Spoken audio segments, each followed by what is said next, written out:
Membaca berita bahwa pemerintah akan menalangi mega skandal Jiwasraya 20 triliun pakai APBN, maka saya komentar, wah seru ini bernegaranya. Selamat, baru tahu korupsi pejabat, korupsi di BUMN, kolusi kelompok pendukung dan oligarki ditanggung rakyat. Enak banget jadi pejabat sekarang ya, sirik gue, asli sirik. Dana talangan Jiwasraya mungkin ini solusi buat para nasabah Jiwasraya. Sisi lain, ini membuktikan keras kepalanya banyak pejabat bahwa nanti takut sistemik lah, mengancam ekonomi lah, takut nama baik hilang lah. Bos, yang geblek jangan dilindungi atau kalian merupakan bagian dari sistem yang bermasalah. Biarkan yang salah yang menanggung. Kita melihat hal beginian paling gerundel, kuapok loh. Tapi begitu melihat melindungi kesalahan dan kebobrokan pakai APBN, kita berkata, kuapokmu kapan dul?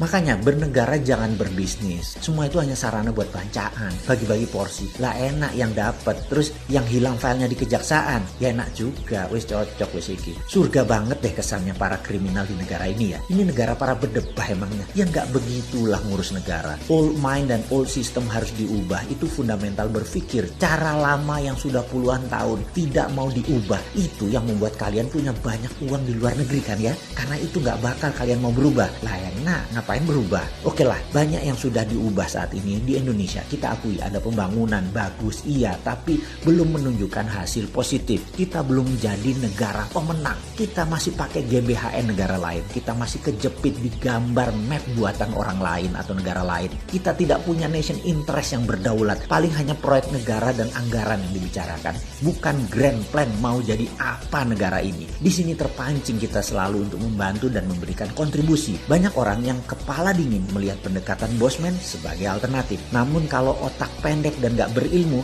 bahkan mengirim buzzer menganggap bosman ini anti pemerintah. Gak pernah kita ini anti. Kita selalu memberikan masukan agar lebih baik lagi. Memang karena school of thought-nya beda, jadi landasan keilmuannya beda, muscle knowledge-nya beda, terlihat anti. Karena saat ini cara mendoktrinnya adalah apapun yang beda artinya melawan. Ngono ya. Padahal ini semua adalah perilaku alami. Contoh ikan selalu berenang melawan arus, hanya ikan mati yang ikut arus. Begitu cara melihat perbedaan. Lupa, buzzer mah gak peduli sama bangsa negara ya. Pokoknya hanguskan orang yang berbeda dengan pejabat sekarang. Pejabat sekarang selalu benar dan berpikir untuk rakyat. Tidak ada cara yang lebih baik dari cara pejabat sekarang. Titik. Mudah-mudahan gak resesi 2 kuartal berturut-turut. Kalau ternyata 3 kuartal ke depan minus, bahkan 4 kuartal minus, yopo. Gampang, bangun narasi. Narasi pejabat tidak pernah salah. Yang salah orang yang beda pendapat. Aman kalau gitu. Sudah punya narasi-narasi doktrin ya. Para buzzer kan ada mastermind-nya. Ya alhamdulillah aman kalau kayak gitu. Silahkan. Kalau udah punya narasinya lanjutkan. Selamat kalian aman di atas sana. Aman. Kebetulan rakyat sekarang memang cuma butuh narasi kok. Silahkan lanjutkan bos.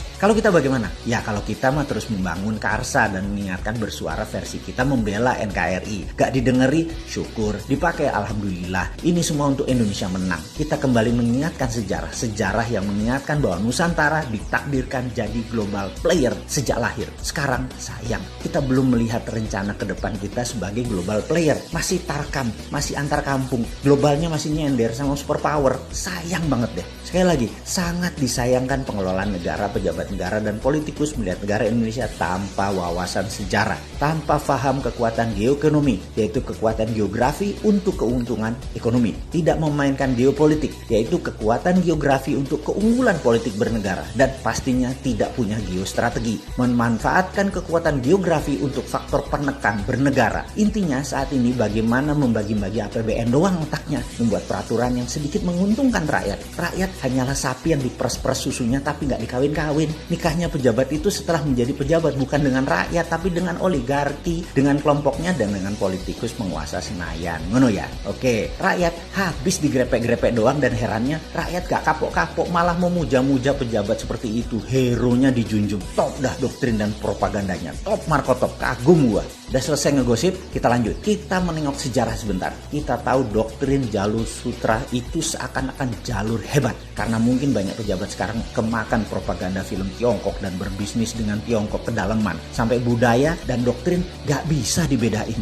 Jalur sutra di abad pertengahan mendadak jalurnya sepi. Kota-kota Eropa Timur dan Asia Barat yang tadinya jalur ekonomi mati hanya kurang dari 50 tahun. 50 tahun dari apa? Dari majunya dunia maritim perkapalan di abad 14 dan 15 sehingga pada perjanjian Zaragoza dunia dibagi oleh dua raja laut, Portugis di sisi timur, Spanyol di sisi barat. Ini kayak kita sekarang Tiongkok Amerika lah kira-kira ya. Spanyol ke Amerika Utara Selatan, Portugis ke India sampai timur jauh yaitu Nusantara. Jalur sutra kalau dengan jalur maritim atau maritim line tersebut beda. Jalur maritim lebih powerful. Jalur sutra musnah tinggal debu sekarang. Jalur maritim yang melewati Indonesia bahkan tidak berubah sejak zaman awal dunia maritim tahun 1511. Awal puncak penjelajahan mencari dunia baru, mencari sumber bahan baku baru. Dulu rempah adalah isi dari jalur maritim yang kemudian hari disebut jalur rempah atau spice road.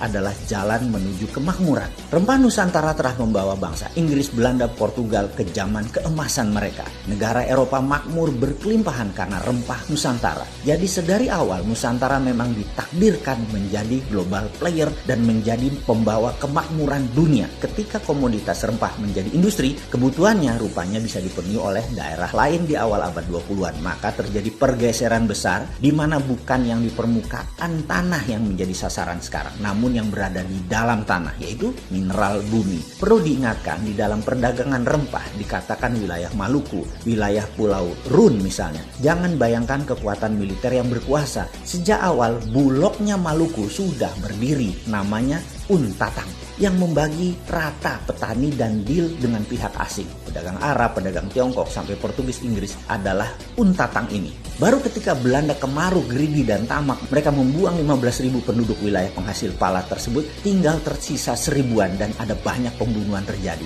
Ini namanya perampokan atau state sponsor terrorism. Hasilnya diambil habis-habisan sampai jatuh nilai pala tadi, namun Belanda sudah kaya raya. VOC tepatnya kaya raya. Terus bergilir, kemudian masuklah ke komoditi lain yaitu karet, teh, kopi, coklat, kemudian bahan baku tersebut semua akhirnya dikuasai oleh VOC. Apa pelajaran yang bisa ditangkap kali ini? Ingat, pelajaran bukan okupansi militer sejak awal, tetapi okupansi ekonomi. Jadi bagi saya, bullshit bekerja sama dengan Tiongkok dan IMF itu. Itu bullshit besar. Foreign direct investment yang ada di otak pejabat adalah pemahaman anak bangsa yang otaknya sudah terpesona oleh globalis. Ini sebenarnya penjajahan sama seperti VOC di awal masuk selama 200 tahun sampai akhir tahun 1900-an kira-kira. Di saat dunia bergeser jauh di mana rempah bukan lagi primadona tapi sumber di dalam bumi yang jadi primadona seperti minyak, gas, batu bara dan mineral lainnya. Jadi sekedar mengingat, apapun perusahaan asing masuk ke Indonesia menggarap, mengambil, mengelola isi bumi Indonesia, itu penjajahan. Ide ini maka saya tekankan, kalau mandat di tangan generasi muda di tahun 2024, tidak ada perusahaan tambang di Indonesia milik asing. Setidaknya 50% adalah lokal, di mana proses hilirisasi setelah tambang tadi, mineral tadi, hilirisasinya 100% lokal. Cukup sudah dibodohi oleh asing selama 300 tahun diambil rempah dan apapun yang dihasilkan oleh alam Indonesia. Namun begitu bahan baku alam di Indonesia disentuh asing dan didiamkan, artinya dua. Satu, geblek tidak paham nasionalisme. Yang kedua adalah memang kaki tangan asing.